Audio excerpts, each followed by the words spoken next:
Good evening, guys. Good evening, sir. Okay, so let us continue with our verge of understanding the charts.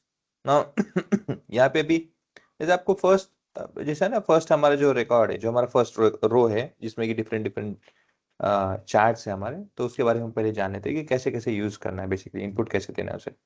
सो कोई भी एक chart click करना है, जैसे अभी एक तो पता है हमें क्लस्टर्ड कॉलम चार्ट, जो कि सिंपलेस्ट फॉर्म है जो हम यूज करते हैं। उसके अलावा कौन सा है? उसके अलावा अभी देखो यहाँ पे मैं क्रिएट करता हूँ स्टैट कॉलम चार्ट। अब stacked column chart bar chart दोनों बेसिकली सेम होता है, इसमें कोई डिफरेंशिएशन नहीं है, ज्यादा लॉजिक सब दोनों का सेम है। तो if I am using stacked column chart, for example अभी के लिए मैं सेल्स है ना, वैल्यू जो है मेरा सेल्स वैल्यू, उसको कंसिडर करता हूँ और कैटेगरी वाइज उसे ब्रेक डाउन करता हूँ। तब कुछ इस तरह से दिखेगा। Let me highlight it. ये कुछ इस तरह से दिखेगा। इसका मीनिंग क्या है? आपके जो टोटल सेल्स हुए हैं, जो भी टोटल सेल्स हुआ है, उस टोटल सेल्स में जो भी वैल्यू है, जो टोटल जो सेल्स है आपका, sum of sales, again I am talking about aggregated with respect to the sales, sum of sales. तो जो टोटल सेल्स हुआ है, अब टोटल सेल कितना होगा, वैल्यू होगा कुछ वैल्यू समथिंग, जैसे 2 मिलियन और समथिंग, जो कोई भी वैल्यू आपका। इस 2 मिलियन का जो सेल्स है, उसमें 3 कैटेगरी है। ओके, जो आपका टोटल सेल है वो टोटल सेल्स किस पे डिपेंड है? 3 कैटेगरी पे डिपेंड है। सो टेक्नोलॉजी एक है, फर्नीचर एक है, और ऑफिस सप्लाईज है, ऐसे आपके प्रोडक्ट्स है। तो टेक्नोलॉजी का कितना कंट्रीब्यूशन है, फर्नीचर का कितना कंट्रीब्यूशन है, ऑफिस सप्लाई का कितना कंट्रीब्यूशन है, उसका क्या आपको कंपैरिजन अगेन, मुझे यहाँ पे वैल्यू ज्यादा कंसीडरेशन नहीं है, मुझे यहाँ पे कितना वैल्यू है वो कंसीडरेशन ज्यादा नहीं है, मुझे यहाँ पे कंपैरिजन ज्यादा बेसिस पे करना है। मुझे कंपैरिजन ज्यादा देखना है, क्योंकि देखो अगर ए बी, और जैसे यहाँ पे है ना हमारा कि ये जो एक है टेक्नोलॉजी एक ग्रुप है, फर्नीचर एक ग्रुप है, ऑफिस सप्लाईज एक ग्रुप है। यहाँ पे सिंपली क्या है, आप आइडेंटिफाई कर सकते हो कि इसका सबसे ज्यादा सेल है, इसका ज्यादा सबसे ज्यादा उसके सेल्स बेसिस में, और ये। अब यहाँ पे क्या है, जब आप डिफरेंशिएट कर सकते हो कि इसका हाइट और इसका हाइट, तो ना अच्छा खासा डिफरेंशिएशन है, मैं डिफरेंशिएट विजुअली कर सकता हूँ कि भाई किसका ज्यादा सेल हुआ है, आराम से मैं उसे डिफरेंशिएट कर सकता हूँ। तो ऐसे केस में क्या है कि मुझे वैल्यू पे ज्यादा डिपेंडेंसी नहीं है, मुझे वैल्यू पे ज्यादा उसका कंसर्न नहीं है। हाँ, लेकिन जैसे यहाँ पे कि इस फर्नीचर का, ऑफिस सप्लाईज का देखोगे तो दोनों में डिफरेंस बहुत कम है। ऐसे केस में होता क्या है कि हो सकता है कि विजुअलाइजेशन करते समय ऐसा लगे कि नहीं यार, थोड़ा सा ना एक ऊपर नीचे थोड़ा सा डिफरेंशिएट लग रहा है। तो ऐसे केस में वैल्यू ज्यादा प्रेफरेबल है। तो चार्ट में अगर विजुअली आप दिखा सकते हो कि हाउ डिफरेंशिएट इट इज, तो leave it like that. But अगर ज्यादा डिफरेंसेस दिख नहीं रहा है, तो वहां पे आपका वैल्यू लेना ज्यादा है, रादर वहां पे कंपेरेटिव, क्योंकि हम यहाँ पे कंपेयर कर रहे हैं किसका ज्यादा सेल्स है, तो बाहर रिप्रेजेंट कर रहे हैं ना, वहां पे वैल्यू की जरूरत नहीं है। अब वैल्यू कितनी भी हो, आपको डिफरेंशिएट करने को आ गया ना कि टेक्नोलॉजी फर्नीचर सप्लाईज है, तो कितना किसका वैल्यू है, rather than that we are concern कि भाई किसकी ज्यादा कंट्रीब्यूशन कितना है, वो कंसर्न नहीं है। तो technology is the most, then furniture and office supplies. But if you need कि नहीं, मुझे उसका वैल्यू ही देखना है, I need to get that values, तो यहाँ पे जाना है, डेटा वैल्यू में जाना है, डेटा लेबल्स को ऑन कर देना है, यहाँ पे आपका डेटा लेबल्स भी आ जाएगा। अब इस डेटा लेबल का देखोगे, देखो 0.84 मिलियंस, 0.74 मिलियन, 0.72 मिलियंस। तो बेसिकली क्या है कि ये वैल्यू रीड करने में भी डिफरेंशिएट, क्योंकि हमारे यहाँ पे थाउजेंड्स होता है, थाउजेंड्स के बाद में लैक्स होता है, लैख के बाद में करोड़ होता है, और बीच में मिलियन बिलियन, ये कंसेप्ट हमारा नहीं है, ये यूएस वगैरह समवॉट उनका है। तो ऐसे केस में अगर मुझे ये रीड करने में डिफिकल्टी होता है, फिर मुझे नहीं समझ में आता, तो मैं क्या करूंगा, I go over here with respect to this, जो डेटा वैल्यू का जो यूनिट है,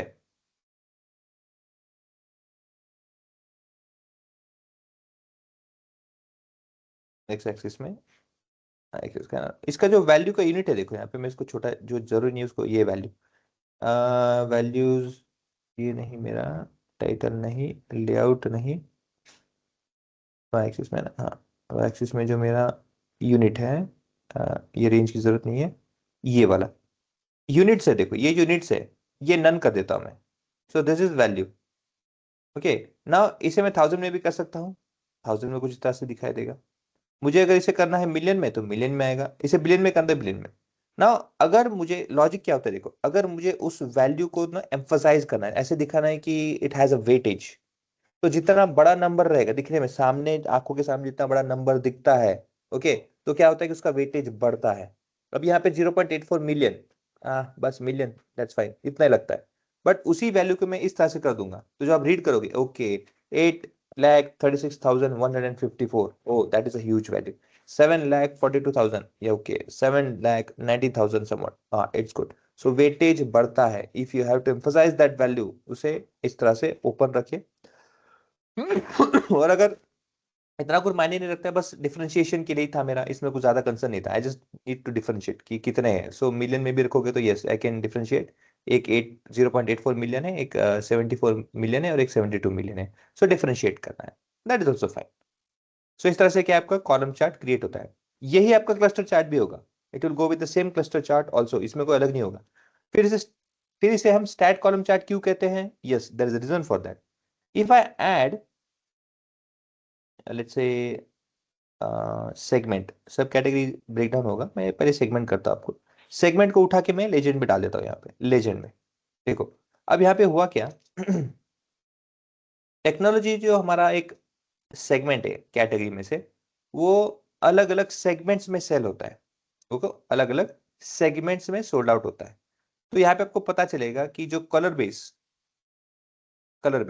कंज्यूमर नेवी ब्लू है, सॉरी स्काई ब्लू है, कॉर्पोरेट नेवी ब्लू को रिप्रेजेंट कर रहा है, और होम ऑफिस है ये ऑरेंज। सेम पैटर्न आपको अलग बाकी के कैटेगरीज में भी मिलेगा। देखो यहाँ पे टेक्नोलॉजी सबसे ज्यादा, इसमें पता क्या चलता है, हम जब बात करते हैं सिर्फ और सिर्फ टेक्नोलॉजी की, तो टेक्नोलॉजी के अंदर ही किसका ज्यादा कंट्रीब्यूशन है, कौन से सेगमेंट का ज्यादा कंट्रीब्यूशन है जो सोल्ड आउट हो रहा है, ये आपको विजुअलाइजेशन करने को मिलता है। Now why is called stacked column chart? देखो ये जो वैल्यू दिख रहा है आपको सेल्स, ये वैल्यू क्या है? 0.8 मिलियन। आपको याद होगा टोटल सेल्स ऑफ टेक्नोलॉजी इतनी ही वैल्यू थी, और यहाँ पे क्या है, total sales of value 74 million something था। यहाँ पे क्या है, 72 मिलियन है। मतलब क्या है यहाँ पे, अगर आप एक इंडिविजुअल कॉलम को रिप्रेजेंट करोगे, जैसे इंडिविजुअल कॉलम, तो उनका इंडिविजुअल वैल्यू आपको यहाँ पे पता चलेगा। और उस टोटल सेल्स को 72 बिलियन को या 8 मिलियंस को अगर आप देखोगे, तो उनको जो ओवरऑल कॉन्ट्रीब्यूशन कहां से आता था, sum value which is 0.18 million from office supplies, 0.25 from corporate and 0.41 from consumers, तब जाके आपका वैल्यू 0.8 मिलियन होता था। इस तरह से क्या है, एक ही कैटेगरी के अंदर, उस कैटेगरी के अंदर में आपका एक जो पर्टिकुलर टेक्नोलॉजी कैटेगरी है, उसका आप देखोगे कि सेगमेंट वाइज ब्रेकडाउन कैसे हो रहा है बेस्ड ऑन सेल्स, ये आपको देखने को मिलता है। स्टैक्ड इसलिए कहा गया है कि ये information rather than creating on side by side, वो एक के ऊपर एक ऐसे लाए कर रहा है, ऐसे एक के ऊपर एक। और एक्सिस में भी देखोगे तो क्या है, ये एक वैल्यू ही पूरे कॉलम को रिप्रेजेंट करती है। ये वैल्यू क्या है, पूरे कॉलम को रिप्रेजेंट करती है, सेम वैल्यू रिप्रेजेंट करे। So like that we can have representation. अब इसे कंपेयर करते हैं क्लस्टर्ड चार्ट से, जो हमारा सादा वाला बनता है क्लस्टर्ड कॉलम चार्ट। अभी यहाँ पे देखो, मैं इसे यहाँ पे क्रिएट करता हूँ फॉर रेफरेंस। सेम प्रोसेस मैं यहाँ पे वही करूंगा। ओके, कैटेगरी को सेलेक्ट करते हैं बेस्ड ऑन सेल्स, और सेगमेंट को ऐड कर देता हूं मैं।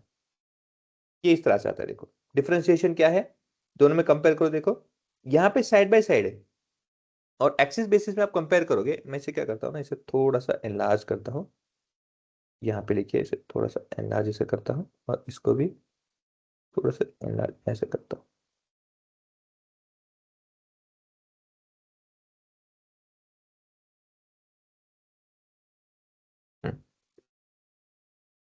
देखो अब जब आप एक्सिस पे फोकस करोगे, फिल्टर की जरूरत नहीं है, छुपा देता हूँ। देखो ये 0.4 मिलियन बता रहा है, ये यहाँ पे 8 मिलियन बता रहा था। कितना था यहाँ पे, 0.8 मिलियन। दोनों में डिफरेंस क्या है, दोनों में डिफरेंस ये है, देखो टेक्नोलॉजी की बात कर रहे हैं, बट एक के ऊपर एक स्टैट करने के बजाय क्या है, टेक्नोलॉजी का जो सेगमेंट है, जो कंज्यूमर, उसका यहाँ पे आपको सम बताया गया है, उसका यहाँ पे वैल्यू बताया गया है। यहाँ पे क्या है आपके कॉर्पोरेट का कितना वैल्यू है, यहाँ पे क्या है आपका सेपरेट होम ऑफिस का कितना है। तो भले ये एक क्लस्टर है, लेकिन उसके अंदर में तीन अलग अलग जो कैटेगरीज है, जो क्लासेस है, उसका क्या क्या वैल्यू है, वो सेपरेट बताया जाता है, आपको सेपरेट दिखाया गया है। वैल्यूज है ना, सेपरेट काउंट करना पड़ेगा, बेसिकली यहाँ पे काउंट करना पड़ेगा। वेरएज यहाँ पे क्या है, ये एक के ऊपर एक दिया गया है, और सेपरेट बस लाइन से किया है कि भाई एक के ऊपर एक ही है, आपको वैल्यू वही के वही काउंट करके मिल जाएगा। सो टेक्नोलॉजी के अंदर में जो तीन सेगमेंट्स है, जहाँ पे सेल्स होते हैं, जहाँ पे सोल्ड आउट होता है, तो उसका आपको सेपरेट एक के बाजू में एक मिलेगा और यहाँ पे एक के ऊपर एक, तो स्टैक्ड है ना, एक के ऊपर एक कैसे स्टैक्ड कॉलम चार्ट। अब यहाँ पे 100% स्टैट कॉलम चार्ट करके भी ये क्या है हम वो भी डिस्कस करते हैं। Okay, let us understand this. Same I will get for the same details. Sales के बेसिस में सेगमेंट एडेड है और कैटेगरी, इसको मुझे थोड़ा सा चेंज करना पड़ेगा। सेगमेंट हमारा यहाँ पे लेजेंड है, कैटेगरी पहले वहां पे लेता हूँ। सेगमेंट हमारा लेजेंड है, लाइक दिस इट वाज, ताकि सेम रहे, कुछ चेंज ना हो। अब यहाँ पे क्या चेंज है मैं आपको दिखाता हूँ। Let me introduce the labels so that will be easier for me to represent. Okay, ये इसको फोकस करने की जरूरत नहीं है ना, इसको करते हैं ऐसे। 100% स्टैक्ड कॉलम चार्ट, ये इसका नाम है। सर शायद ये 100%। 100% वाला नहीं है, परसेंटेज नहीं दिख रहा ना इसमें। अरे एक सेकंड, फिर कहाँ गया? Oh okay, my bad. अब यहाँ पे क्या देखो, 100% स्टैट कॉलम चार्ट मतलब आपको देखो वैल्यू ना 0 से लेके 100% के इसी रेंज में दिखेगा ना। किसी का सेल 10,000 रुपीज भी होगा, 10K, 10K again even if it's rupees, किसी का 10K इफ इट्स डॉलर, किसी का 20K, जो भी करेंसी होगा। ओके, बेसिकली होता क्या है यहाँ पे हर एक चीज को ना परसेंटेज में देखा जाता है, rather than it's rupees currency basis हम क्या देखते हैं उसको परसेंटेज में। तो हर एक का देखो 10% में से आप 10 जैसे 100 में से 10 वैल्यू निकालोगे तो 10% होगा। यही चीज अगर 120 में से आप 10 निकालोगे तो उसका परसेंटेज अलग होगा, बट होगा क्या परसेंटेज में आएगा ना। सो यहाँ पे होता क्या है, everything based on percentage rather than value. तो ऐसे केस में क्या होता है, and when we talk about everything with respect to 100%, तो हमेशा आपको हर एक चीज वो किसी भी यूनिट का रहे, क्या होता है कि ऊपर सबसे ज्यादा 100% होगा मैक्सिमम वैल्यू, और मिनिमम वैल्यू आपको 0% से। सो टेक्नोलॉजी का 100% मतलब क्या है, टोटल हमारा 8 मिलियन वैल्यू जो ये वैल्यू है 0.8, 8 लाख समथिंग, और इसके वैल्यू के कंपैरेटिव में हम क्या कर रहे हैं, किसके सेगमेंट का कितना परसेंटेज है वो बता रहे हैं। सो यहाँ पे क्या है, आपका परसेंटेज हमेशा सेम रहेगा, ये जो लाइन है सबके लिए सेम होगा। यहाँ पे क्या है, फर्नीचर का जो टोटल था समथिंग 0.74 7 लाख समथिंग था, तो वो भी 100% के बेसिस में कंपेयर होगा ना। इसलिए ऐसा नहीं होता है कि एक नीचे कम, यहाँ पे क्या होता है आपका जो हाईएस्ट वैल्यू होता है 100% और नीचे वैल्यू सबका 0% से स्टार्ट होता है। सो यहाँ पे डिफरेंशिएशन कैसे होता है, based on percentage. Is it clear? Sir ये परसेंटेज में वो आपने कौन सा चार्ट है ये, वो सिलेक्ट किया तभी सिर्फ परसेंट में आया है क्या? नहीं नहीं या नहीं, आप देखो दोनों ऑप्शन है, आप इसको सेलेक्ट करके यहाँ पे ब्लैंक चार्ट में इनपुट दो, या यहाँ पे सेलेक्ट करके यहाँ पे आप दो।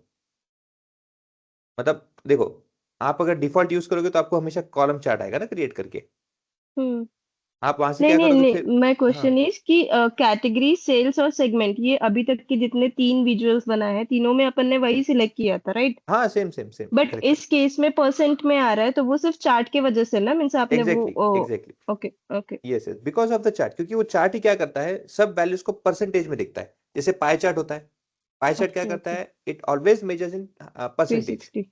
हाँ उसमें, तो इसलिए यहाँ पे भी यही करता है। अब रिप्रेजेंटेशन के लिए आपको यहाँ पे जाना है या पाई चार्ट के लिए जाना है, again it depends on you.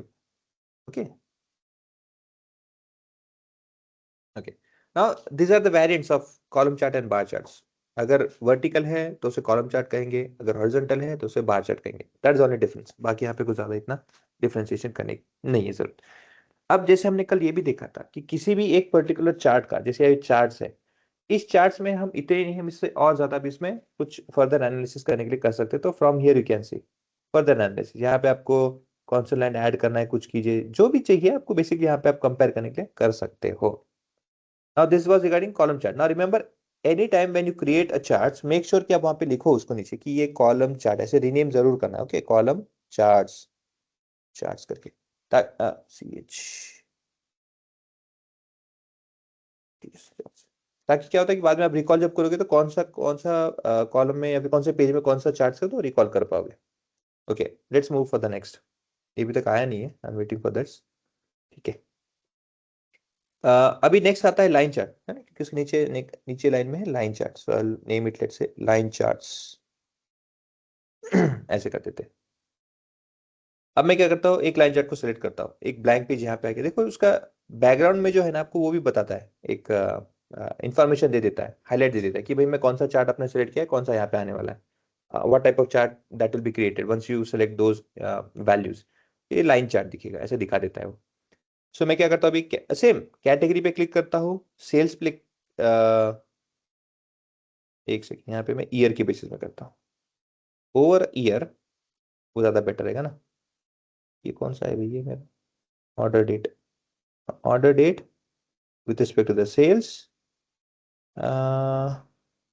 और उसमें कैटेगरी आ गया, कैटेगरी। अभी कैटेगरी नहीं रखते, बाद में ऐड करेंगे, बट अभी के लिए इतना ही करते, पहले ये समझते फिर हम जाएंगे वहां पे। ओके, इसको मैं लाइन चार्ट को इस तरह से रखता हूँ कुछ, ताकि इस तरह से रीड करने में आसान होगा ना। अच्छा, एक और चीज यहाँ पे आपको बताना रहेगा, वो ही बताता हूँ। सी, कोई भी चार्ट में कॉलम चार्ट है, कोई भी, जैसे अभी यहाँ पे क्लस्टर कॉलम चार्ट है। अब यहाँ पे देखोगे ना कि फॉर एग्जांपल ये देखो, आपको ऑप्शन यहाँ पे है, जो यहाँ पे एक्टिवेट नहीं हुआ है। मेरी जो कैटेगरी है ना एक्स एक्सिस में, कैटेगरी के साथ में मुझे फॉर एग्जांपल पकड़ो कि मुझे सब कैटेगरी पे भी जाना है। मेरे को सम, सेल्स और सेगमेंट, मतलब कौन से सेगमेंट में कौन से सेगमेंट में कितना सेल हो रहा है, इसमें मुझे कोई चेंजेस नहीं करना है। I have to make that same, okay, उसमें मुझे चेंजेस नहीं करना है। मुझे क्या करना है, मुझे ये देखना है कि कैटेगरी के बाद में सब कैटेगरी में कौन से सेगमेंट में ज्यादा सेल हो रहा है। ऐसे अगर मुझे स्विच करना है, क्या करना है, मुझे स्विच करना है फ्रॉम कैटेगरी टू सब category, but with given input will be the same with the sum of sales and segment that would be the same। अगर मुझे ऐसे मेंटेन करना है और मुझे चेक करना है कि किसका कितना सेल्स है और किसका कितना वैल्यू है, कंट्रीब्यूशन है, जो कुछ भी है, तो कैसे करेंगे स्विच। सब कैटेगरी यहां से उठाओ, देखो यहाँ पे आप फोकस करो। एक सेकेंड ना, मैं इसको थोड़ा जूम करता हूँ।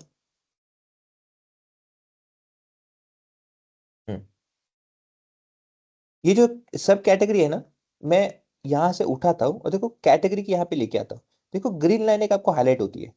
ये ग्रीन लाइन हाईलाइट क्या करती है कि मेरा जो ये कॉलम है, ये जो मेरा कॉलम है, ये कहाँ पे जाएगा, कैटेगरी के ऊपर आएगा, ये कैटेगरी नीचे आएगा। तो पीछे जो ग्रीन लाइन हाईलाइट हो रहा है वो बताता है।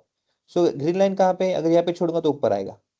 इसी को सब कैटेगरी में नीचे लाऊंगा, यहाँ पे लेगा तो नीचे लाइन है तो नीचे आएगा। So like this it will change, it will move.